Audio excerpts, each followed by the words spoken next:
Hello students, welcome back to शिक्षास्त्र।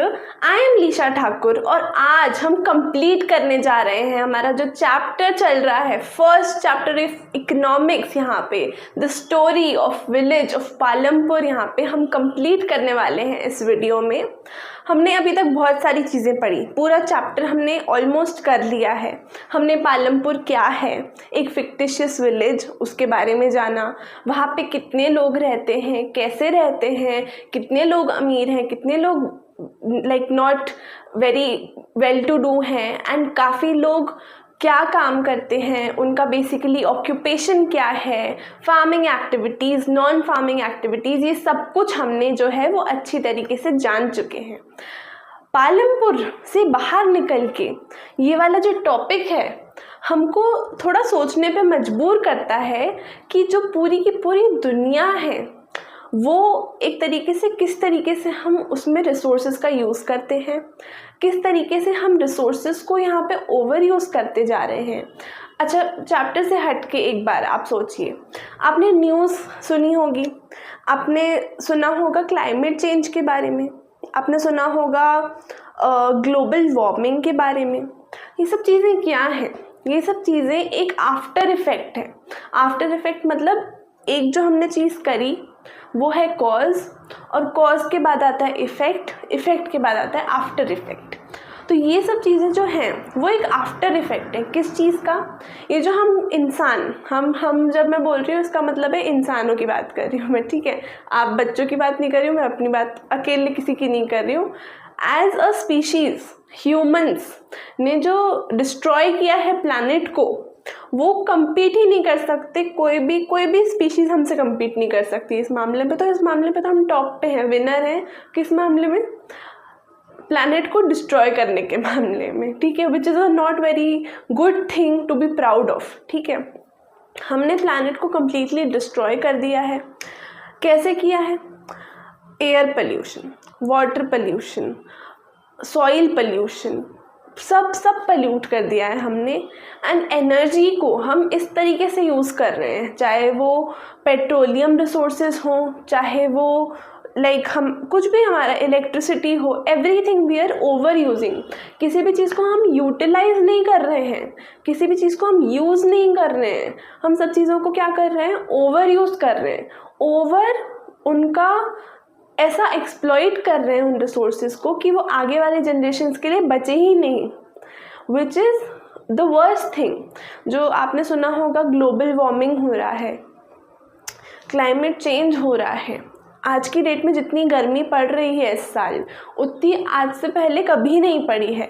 कुछ जो पूरी अर्थ है उसका टेम्परेचर जो है वो राइज करे जा रहा है। पूरी अर्थ जो है एक तरीके से तप रही है, गर्म हो रही है। एंड अपने आप में ठीक है, गर्मी का हम सोल्यूशन क्या समझते हैं? एसी चला लेंगे, सब लोग अपने घर में एसी चला लेंगे, इसको हम सोल्यूशन समझते हैं। But that's actually a part of the problem, because you see resources को अगर हम सस्टेनेबली यूज़ नहीं करेंगे, इतना ओवर यूज़, इतना एक्सप्लॉइट इफ़ वी डू, तो साइंटिस्ट ने कहा है कि एक पॉइंट के बाद, अगर अंटार्कटिका एक कॉन्टिनेंट है पूरा आइस का बना हुआ है, एक पॉइंट तक तो ठीक है, वहाँ पे बर्फ़ मेल्ट हुई, हो सकता है फ्लड्स आए, हो सकता है प्रॉब्लम्स हो रहने में, बट तभी भी इतना बड़ा चीज़ नहीं है। सबसे ज़्यादा बड़ा चीज़ क्या होगी कि एक पॉइंट के बाद जब वो बर्फ़ जो है वो इतनी मेल्ट हो जाएगी कि जो पूरा का पूरा अर्थ है ना वो पानी के अंदर डूब जाएगा। यहाँ पे इंसान नहीं रह पाएंगे, फिर शार्क्स और वेल्स और डॉल्फिन्स इन सब का राज होगा।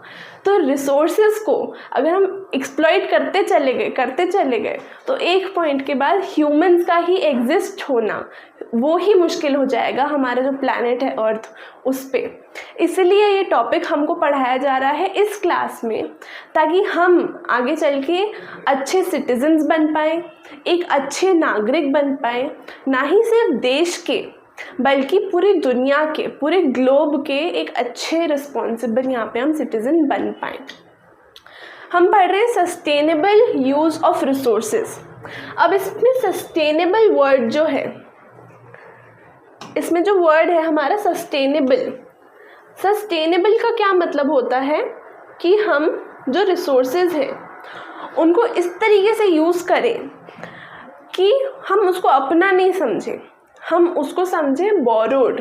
लाइक एक कहावत है बेसिकली, उसका मतलब ट्रांसलेट ये होता है उसका कि हमको ऐसा नहीं समझना चाहिए कि जो रिसोर्सेज हमारे पास हैं वो हमको हमारे पूर्वजों से मिले हैं। हमको कोई भी चीज़ मिलती है ना तो हमको उसकी कदर नहीं होती है। हमको ऐसा समझना चाहिए कि वो रिसोर्सेज हमने बोरो करे हैं आगे आने वाली जनरेशन से। क्योंकि आप अगर सोचिए, अपने किसी दोस्त की आप बुक लेते हैं या कॉपी लेते हैं तो कैसे आप उसको रिटर्न करते हैं? उसमें पूरी गोदागारी करके, उसके पेजेस फाड़ के, उसकी पूरी बुक को डैमेज करके नहीं, राइट? आप कोशिश करेंगे कि आप वो बुक को उसको एज इट इज़ कंडीशन में वापस करें, अच्छे से वापस करें। वैसे ही अगर हम रिसोर्सेज को सोचेंगे कि ये हमारे हैं तो हम उसको एक्सप्लॉइट करते हैं, हम उसको यूज़ करे जाते हैं, एक पॉइंट के बाद वो ख़त्म भी हो जाएंगे, क्योंकि अर्थ को हम टाइम ही नहीं दे रहे रिप्लेनिश करने का। लेकिन अगर हम रिसोर्सेज को ऐसा माने कि हमने नेक्स्ट जनरेशन से लिए हैं तो हम उनको थोड़ा दिमाग से, थोड़ा ब्रेन सेल्स लगा के, थोड़ा अच्छी तरीके से यहाँ पे यूटिलाइज करेंगे। Sustainable use of resources means utilizing resources in a manner that meets current needs without compromising the ability of future generations to meet their own needs। कितने प्यारी तरीके से, सिंपल तरीके से लिखा हुआ है कि सस्टेनेबल यूज़ ऑफ रिसोर्सेज का क्या मतलब है। वही जो मैंने आपको भी बताया कि हम जो है अपनी नीड्स को मीट करें, अपनी करंट नीड्स को हम मीट करें। जैसे कि मुझे यहाँ ऑफिस आना है एंड मेरा घर जो है वो मान लीजिए 15 किलोमीटर दूर है। तो अब क्या रिसोर्सेज को बचाने का मतलब, सस्टेनेबल रिसोर्सेज यूज़ करने का मतलब, अगर मैं जागरूक हूँ तो मैं क्या रोज़ चल के आने लगूँगी office? That's not practically possible for me ना। तो जिस तरीके की रोड्स हैं, जिस तरीके की कंडीशंस हैं, बट हम कुछ ना कुछ स्टेप तो ले ही सकते हैं। सपोज सेम ऑफिस में दूर से सेम रास्ते से लोग आ रहे हैं तो हम 4 लोग मिलके एक ही कार में आ जाएं, तो इससे क्या होगा? पैसों की भी बचत होगी, मोस्ट इम्पॉर्टेंटली रिसोर्सेज की भी बचत होगी।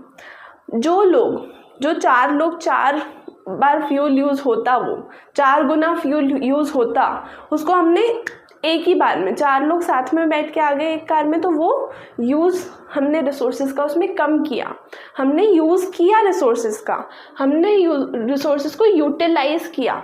तभी यहाँ वर्ड लिखा है यूटिलाइज, यहाँ यूज़ नहीं लिखा है, यहाँ ओवर यूज़ नहीं लिखा है, यहाँ एक्सप्लॉइट नहीं लिखा है। क्योंकि ये सब वर्ड्स का क्या मतलब होता है? बेधड़क यूज़ करे जाओ, कोई कल की परवाह ही नहीं है, अगली जनरेशन की कोई परवाह ही नहीं है, हमको मिले हम यूज़ कर लेंगे, ऐसा नहीं। लेकिन जब हम ऐसे यूज़ करते हैं रिसोर्सेज को कि हम उनको यूटिलाइज करें, ऐसे यूज़ करें कि हम आगे वाली जनरेशन के लिए भी बचा के रखें, थोड़ा दिमाग से, तरीके से यूज़ करें, तो उसको कहते हैं यूटिलाइजिंग, सस्टेनेबिलिटी उसी को कहते हैं। In a manner that meets current needs. अब करेंट नीड तो मेरी मीट हो गई, ऑफिस तक मुझे आना था, मैं अगर ऐसे नहीं हो पाए तो या तो मैं बस से आ जाऊँ, वो भी एक पब्लिक मोड ऑफ ट्रांसपोर्टेशन है, उसमें भी एक्स्ट्रा फ्यूल नहीं लगा, बस तो जा रही थी अपने रूट पे, मैं भी बैठ गई उस बस में, फ्यूल कम यूज़ हुआ। या अगर रोड्स की सिचुएशन अच्छी है, अच्छे खासे रोड्स हैं, आसपास फुटपाथ और साइकिलिंग लेन्स हैं, तो मैं साइकिल से आ जाऊँ। तो इस सब से क्या हो रहा है? यूज़ हो रहा है रिसोर्सेज का कम से कम, लेकिन इस तरीके से यूज़ हो रहा है कि करंट नीड्स तो मीट हो रही हैं without compromising the ability of future generations. बिना कॉम्प्रोमाइज़ करे जो फ्यूचर जनरेशंस की एबिलिटी है रिसोर्सेज को यूज़ करने की, बिना उनके लिए ख़त्म करें रिसोर्सेज, मैं भी यूज़ कर पा रही हूँ एंड हम लोग भी यूज़ कर पा रहे हैं एंड फ्यूचर जनरेशंस के लिए भी बच रहा है, इसलिए होती है सस्टेनेबिलिटी। अब अगर कोई व्हीकल ले रहा है, सपोज कोई 2 व्हीलर ले रहा है, पेट्रोल के बजाय अगर इलेक्ट्रिक व्हीकल ले लिया जाए तो वो अपने आप में ही एक बहुत बड़ी शिफ्ट है टूवर्ड्स सस्टेनेबिलिटी। हम समझते हैं अब पालमपुर के पर्सपेक्टिव से थोड़ा कि जैसे ओवर यूज़ ऑफ लैंड एक बहुत बड़ा यहाँ पे प्रॉब्लम है, ओवर यूज़ ऑफ लैंड। अगर हमने पढ़ा मल्टीपल क्रॉपिंग, हमने पढ़ा मॉडर्न फार्मिंग, सब तरीके क्या हैं?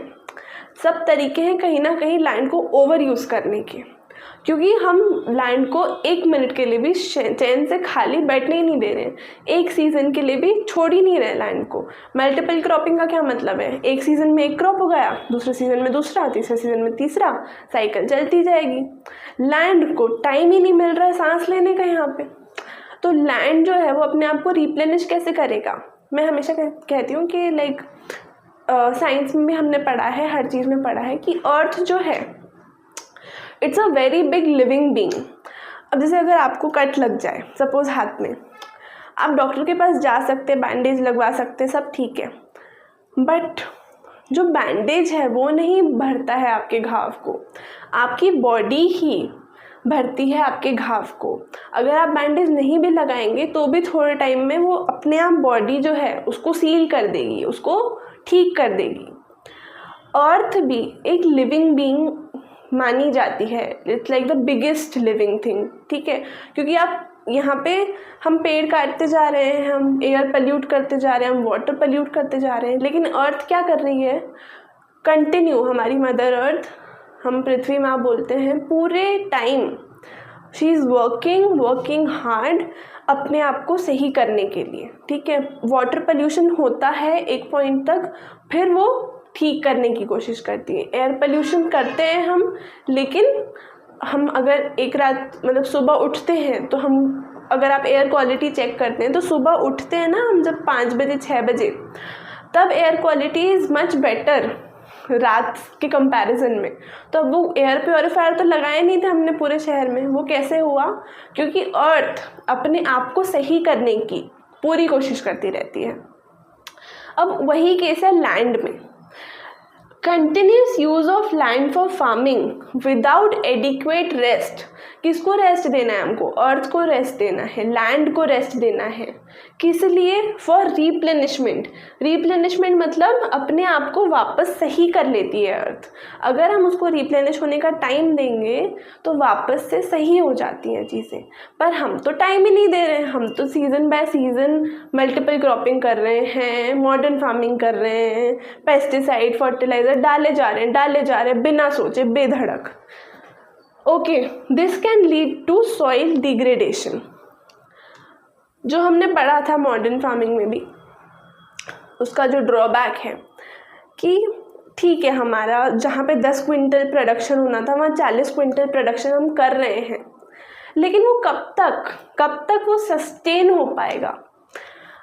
कभी ना कभी तो जो सॉइल है उसमें इतने केमिकल्स, इतने फर्टिलाइजर्स, इतने पेस्टिसाइड्स जाएंगे कि जो सॉइल है वो जो अपना ही, उसका जो एक फर्टिलिटी थी, जो एक प्यारी सी हमारी सुंदर सॉइल दी गई थी हमको, वो सॉइल अपना जो पूरा स्ट्रक्चर है, अपना जो पूरा फर्टिलिटी है, वही खो बैठेगी।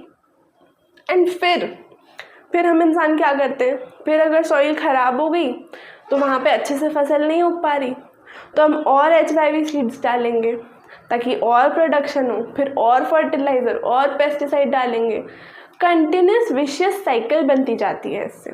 सॉइल की क्वालिटी दिन ब दिन ख़राब होती जा रही है, लैंड ख़राब होता जा रहा है, एंड हम और केमिकल फर्टिलाइजर्स डालते जा रहे हैं क्योंकि अच्छी से प्रोडक्शन नहीं हो रही, और केमिकल फर्टिलाइजर डाल रहे हैं तो और लैंड ख़राब हो रहा है। तो ये साइकिल में फंस जाते हैं, and that's why over use of land is the worst way, ठीक है। सस्टेनेबिलिटी कहीं से कहीं तक नहीं बचेगी अगर इतना ओवर यूज़ करेंगे हम लैंड को, ठीक है। नेक्स्ट हम आते हैं वाटर रिसोर्सेज पे। अब वाटर रिसोर्सेज में भी हमने पढ़ा था काफ़ी सारी तरीके से हम ख़राब कर देते हैं, जिसमें से एक तरीका है जब हम फार्मिंग की बात करते हैं, मेन तरीका है वाटर को ख़राब करने का यहाँ पे, excessive use of ground water for irrigation can lead to depletion of water levels. Depletion मतलब कम होना।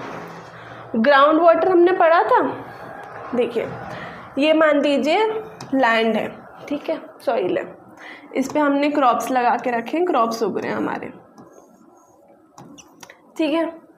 अब ये सॉइल है, हमारी सॉइल की लेयर्स होती हैं, हमने साइंस में पढ़ा है, काफ़ी सारी लेयर्स होती हैं, ये हमारी लेयर्स ऑफ सॉइल। अब लेयर्स ऑफ सॉइल के नीचे क्या होता है, नीचे होता है उसके ग्राउंड वाटर। अब ये ग्राउंड वाटर हम यूज़ करे जाएंगे इरिगेशन के लिए।